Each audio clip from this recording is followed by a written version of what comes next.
36 hours before the water came, the sky above the narrow valley was so clear that the stars looked nailed into place.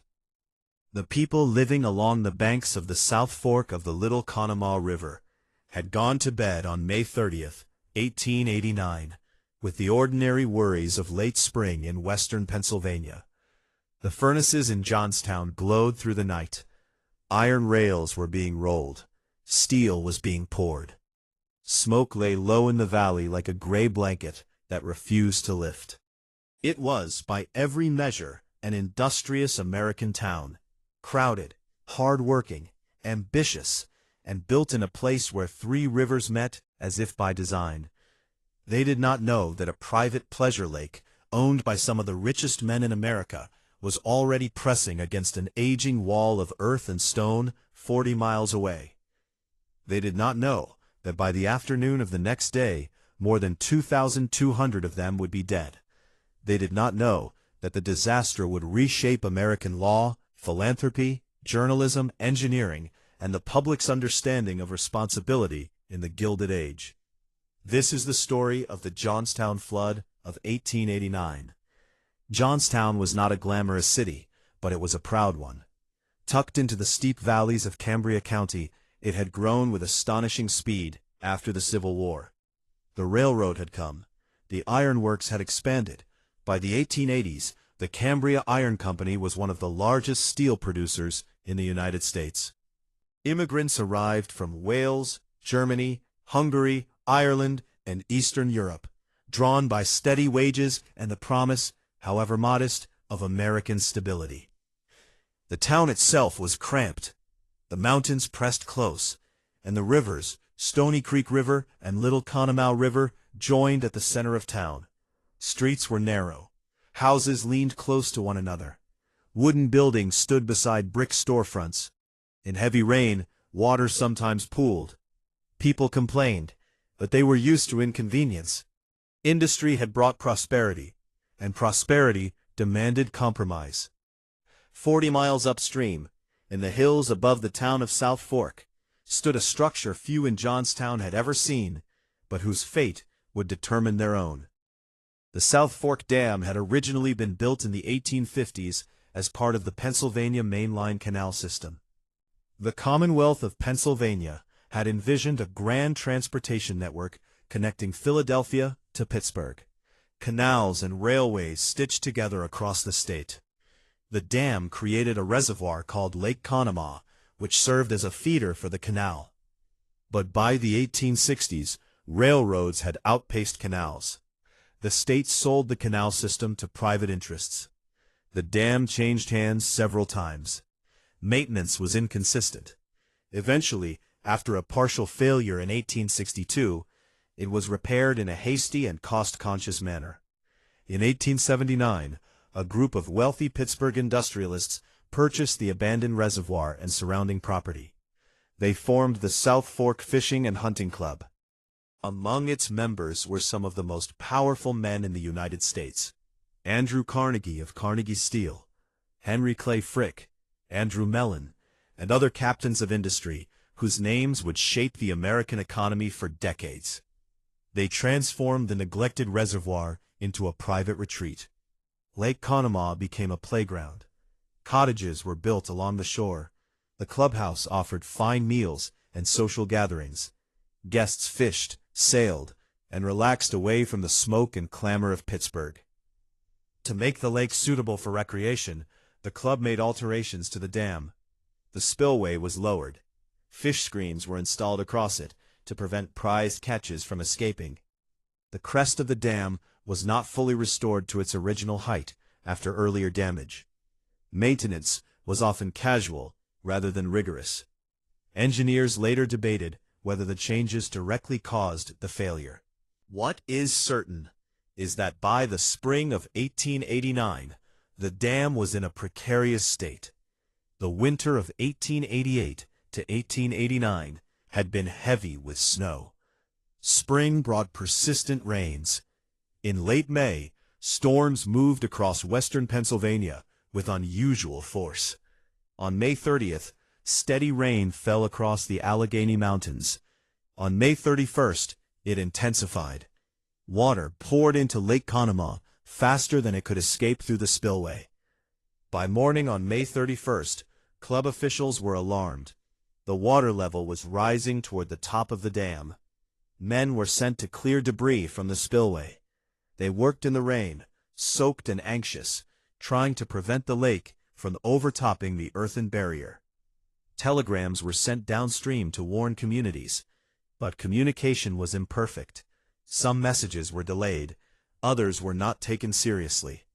Johnstown had experienced high water before. Residents had grown accustomed to floods that rose, lingered, and receded. Shortly after 3 p.m., the inevitable happened. The South Fork Dam gave way. In less than an hour, approximately 20 million tons of water, an estimated 14.55 million cubic meters, rushed down the narrow valley. The force was almost incomprehensible. The wall of water reportedly reached heights of 30 to 60 feet in places, churning with uprooted trees, railroad cars, telegraph poles, barns, livestock, and entire houses torn from their foundations. It obliterated the town of South Fork. It smashed through Mineral Point and East Conemaugh. In East Conemaugh, a passenger train had been stopped by high water. The engineer and crew ran for their lives. Some passengers survived by climbing to higher ground. Others were swept away. The wave accelerated as it descended, confined by the steep valley walls. Witnesses described a roar like continuous thunder. Survivors later said it sounded like a freight train that never ended. By the time it reached Johnstown, around 4:07 p.m., it had gathered even more debris. The town, already dealing with rising river levels from the storm, was caught almost entirely off guard. People were standing in streets, watching the high water, when they saw something dark approaching up the valley. At first, some thought it was smoke. Then they saw it was moving far too fast. The flood struck with catastrophic force. Buildings collapsed instantly.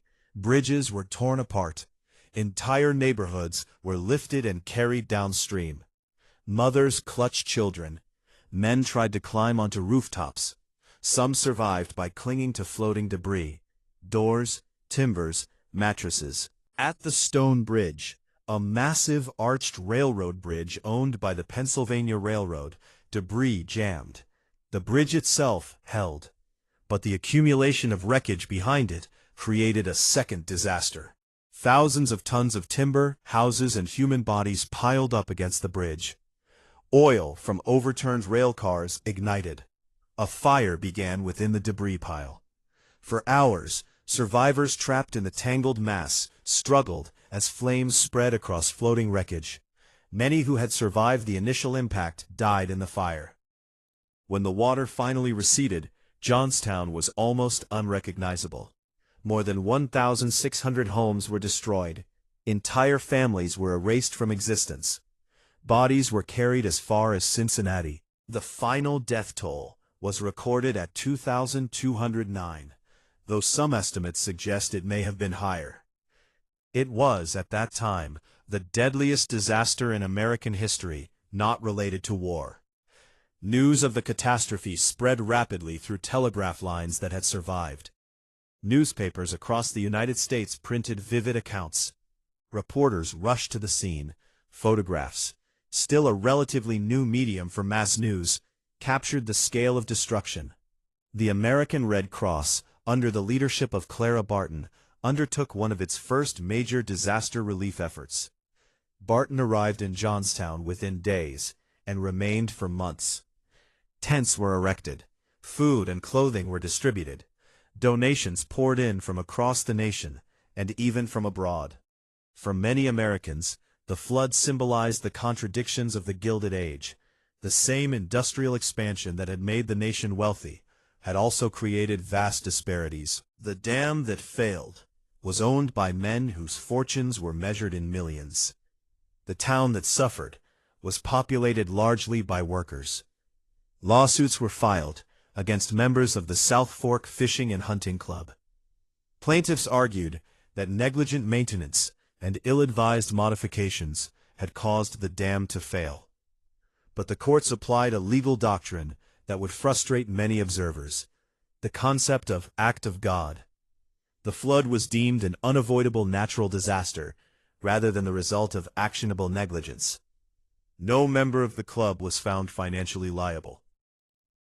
The decision influenced American tort law for decades. It highlighted the difficulty of holding wealthy individuals accountable under existing legal frameworks. It also fueled public debate about corporate responsibility and regulation. Engineering practices changed as well. The disaster prompted renewed attention to dam safety across the United States. The role of professional civil engineers gained prominence. The American Society of Civil Engineers studied the failure extensively, analyzing design flaws, maintenance issues, and hydrological conditions. In Johnstown, rebuilding began almost immediately. The Cambria Iron Company resumed operations within weeks.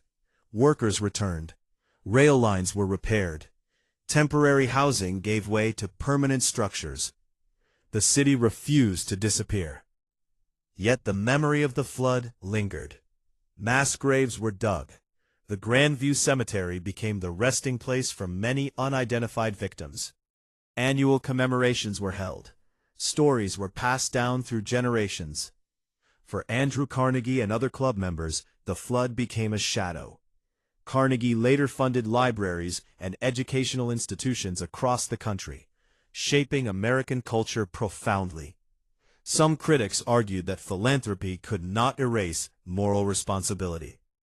Others saw it as evidence of evolving conscience. Historians continue to debate the precise chain of causation.